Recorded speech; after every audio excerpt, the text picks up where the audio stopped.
الحمد لله رب العالمين، والصلاة والسلام على سيد الأنبياء والمرسلين وعلى آله وأصحابه أجمعين.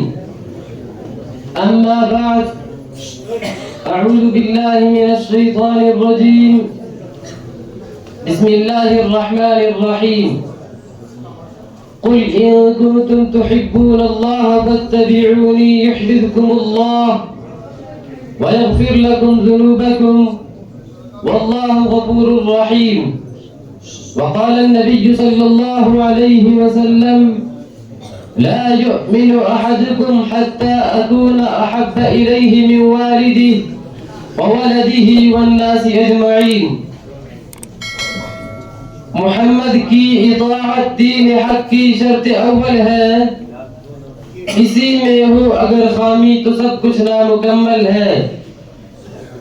عاشقان رسالت و فداکاران نبوت، آیت مقدسہ میں بتلایا گیا ہے کہ اللہ سے محبت کرنے والوں کے لیے شرط اولی یہ ہے کہ نبی کریم صلی اللہ علیہ وسلم کی اطاعت کی جائے، آپ کے نقش قدم پہ چلا جائے.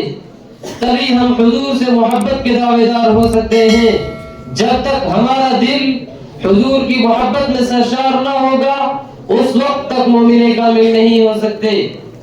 حضرات، محبت نفس کی وصفت واحدہ ہے کہ جب دل کی گہرائیوں میں منجذب ہو جاتی ہے تو محبوب کو تمام چیزوں سے فائق کر دیتی ہے. عاشق زار کے لیے عزت شرافت، حیا و شرم کوئی چیز باقی نہیں رہ جاتی. محبت وہ دلی کیفیت اور کشش ہے جو الفاظ و معانی، نقوش و عبارات سے بالاتر ہے.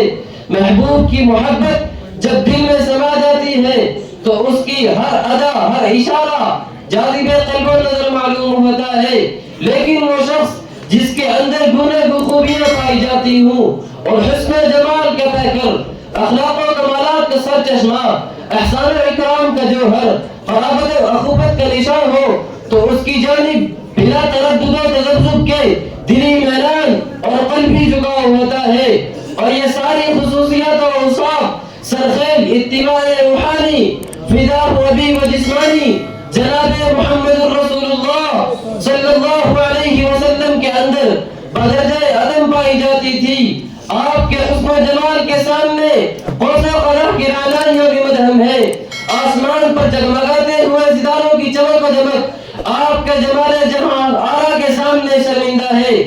بدر کامل پوری زوفروشیوں کے ساتھ جلوہ فگن ہو مگر آپ کے حسن و جمال کا مقابلہ نہیں کر سکتا.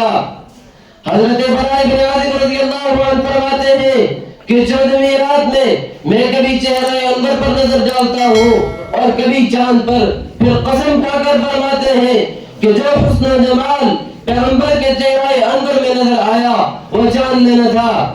حضرت عائشہ رضی اللہ تعالی عنہ فرماتی ہیں کہ اندھیری رات میں اگر سوئی کے اندر دھاگا ڈالنے کی ضرورت ہوتی تو سوئی کو آپ کے جسم اطہر سے قریب کرتی اور دھاگا ڈال لیتی.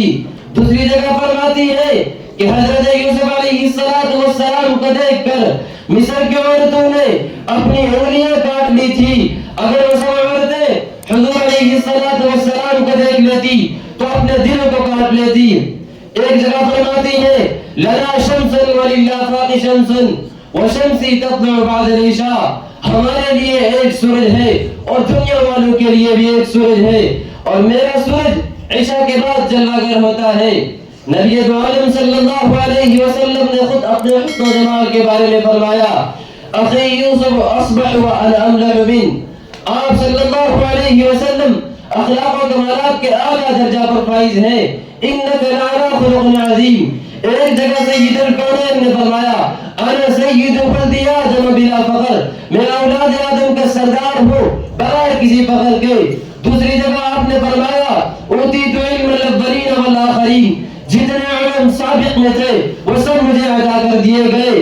بلکہ یہاں تک کہا جا سکتا ہے کہ دنیا کے اندر جتنے علوم و کمالات اور خوبیاں پائی جاتی ہیں وہ سب حضور علیہ السلام کے واسطے سے ہیں. آپ کا احسان و اکرام، رحمت و رحمت امت پر اتنا وسیع ہے کہ رب کریم نے اعلان فرمایا دیا وما ارسلناک الا رحمۃ للعالمین کہ ہم نے آپ کو سارے جہان کے لیے رحمت بنا کر بھیجا. آئے دنیا میں بہت پاک و مکرم بن کر لیکن نہ آیا کوئی رحمت عالم بن کر. فرزندان توحید رجحان طبع اور میلان نفس عام طور پر اسی شخصیت کی جانب ہوتا ہے جس کے اندر تمام خوبیاں بیک ضرب و ضمع موجود ہوں. اس عالم بے ثبات ہے کشش اور جھکاؤ کے چند ہی اسباب ہو سکتے ہیں جس کو ہم جمال و کمال نوال و قرابت سے تعبیر کرتے ہیں. یہ تمام خوبیاں تاجدار عرب و عجم جناب محمد رسول اللہ صلی اللہ علیہ وسلم کے اندر بدرجہ عدم پائی جاتی تھی. یہی وجہ تھی کہ جب شہنشاہ بطحہ نے علم ہدایت کو فعال کی چوٹیوں پر بلند کیا تو آپ کے کمال و جمال رحمت و رافت جود و سخا رحم و کرم عجز و انکساری سے متاثر ہو کر آپ کی دعوت پر لبیک کہا اور ان کے قلوب ایمان کی روشنی سے جگمگا اٹھے. اسلام کی حلاوت و مٹھاس ان کے دلوں میں اس طرح پیوست ہوئی کہ دنیا کی کوئی بھی طاقت انہیں زیر نہ کر سکی. حضرت بلال حبشی رضی اللہ عنہ کی شخصیت سے کون ناواقف ہے؟ جب ایمان کی دولت سے مالا مال ہوئے تو دلوں کو دہلا دینے والی آنکھوں کو رلا دینے والی المناک و دردناک سزائیں دی گئی. عرب کی وہ سنگلاخ زمین جہاں ہر وقت ہر آن دھوپ کی تمازت آگ کے شعلوں میں نہاتی ہوئی ہوائیں چلتی، سخت گرمی میں ٹھیک دوپہر کے وقت تپتی ہوئی ریت پر چت ڈٹا دیا جاتا اور سینے پر پتھر کی بڑی چٹان رکھتی جاتی. اس کے باوجود آہد آہد کا نعرہ بلند کرتے رہے. علامہ اقبال نے نہایت ہی درد بھرے انداز میں فرمایا تھا واسطہ نہ چھٹا تجھ سے ایک دم کے لیے کسی کے شوق میں تو نے مزے ستم کے لیے. وہ حضرت خباب رضی اللہ عنہ جب ایمان کی دولت سے مالا مال ہوئے تو لوہے کی زرہ پہنا کر چلچلاتی ہوئی دھوپ میں ڈال دیا جاتا. دھوپ کی جلن اور سوزش کی وجہ سے مسلسل پسینے بہتے رہتے. کبھی کبھی ایسا بھی ہوتا کہ گرم ریت پر سیدھا لٹا دیا جاتا جس کی وجہ سے کمر کا گوشت گل کر گر جاتا. مالکہ کو جب معلوم ہوتا کہ کشور دو جہاں صلی اللہ علیہ وسلم سے ملنے کے لیے تشریف لے گئے ہیں تو اس کے پاداش میں لوہے کو آگ میں گرم کر کے سر کو ڈال دیتی. ان دل سوز و دل شکن مظالم و معالم کے باوجود اللہ اور اس کے رسول کو نہیں بھولے. حضرت عبداللہ بن زید رضی اللہ عنہ کہ جب محبوب رب العالمین کی وصال کی خبر ان کے کانوں میں پہنچی ان کا دل بے قرار ہو گیا. فوراً آنکھیں بند کر کے بارگاہ عزت میں عرض کرتے ہیں کہ جن آنکھوں نے حضور کے جمال جہاں آقا کا دیدار کیا ہو اب مجھے گوارا نہیں کہ ان کو کسی دوسری چیز کے لیے استعمال کروں. فرمایا اللہم اذهب بصری حتی لا ارى بعد حبیبی احدا. اے اللہ تو میری بینائی کو چھین لے یہاں تک کہ پیارے مصطفیٰ صلی اللہ علیہ وسلم کے بعد کسی کو نہ دیکھو. اتنا کہنا تھا کہ بارگاہ رب العزت میں دعا قبول ہوئی اور بینائی جاتی رہی. حضرت عمر رضی اللہ عنہ سے جب نبی دو عالم صلی اللہ علیہ وسلم نے پوچھا کہ اے عمر ذرا یہ تو بتاؤ کہ تمہیں سب سے زیادہ کس سے محبت ہے؟